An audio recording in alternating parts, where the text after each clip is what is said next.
खबर शामिल करते हैं साहिवाल से। हमारे एग्जीक्यूटिव एडिटर प्रिंस अल्ताफ सैन की रिपोर्ट के मुताबिक हक़ खुद इरादियत कौम, अक़वाम मुत्तहिदा और मुस्लिम दुनिया पर कश्मीरी अवाम का कर्ज है। कश्मीर की वहादत व खुद मुख्तारी और तहजीबी सकाफत के खिलाफ कोई फैसला कबूल नहीं किया जाएगा। आज़ादी के लिए कश्मीरी कौम की जद्दोजहद और कुर्बानियाँ तारीख़ का रोशन बाब हैं।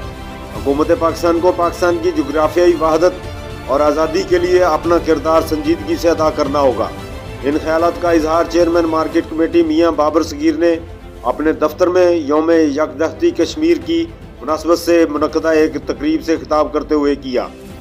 उन्होंने कहा कि कश्मीरी अवाम के हक़ में जो करारदादें अक़वाम मुत्तहिदा में पड़ी हुई हैं, इन पे आज तक अमल दरामद ना होना इंतहाई तशवीशनाक है।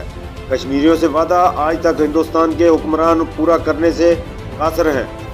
तारीख शाहिद है कि एक दिन मुकम्मल श्रीनगर पे पाकिस्तान का कौमी परचम लहराता रहा।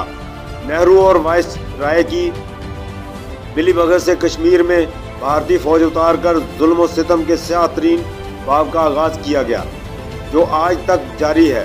कश्मीरी अवाम अपनी लाजवाल कुर्बानियों को पेश करने के बावजूद आज भी मुस्लिम उम्मा की तरफ देख रहे हैं। उन्होंने कहा कि शोहदा कश्मीर की कुर्बानियों की बदौलत आज़ादी का सूरज तुलू होने का वक़्त करीब है।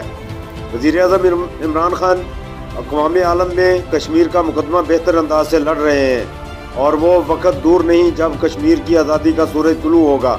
इस मौके पर कश्मीर की आज़ादी और मुल्क व कौम की सलामती के लिए दुआ मांगी गई। अल्लाह तू है रहमत वाला, नाम है तेरा बरकत वाला। अल्लाह तू है रहमत वाला, नाम है तेरा बरकत वाला। तू ही मालिक, तू ही रब है, मौला तेरी शान अजब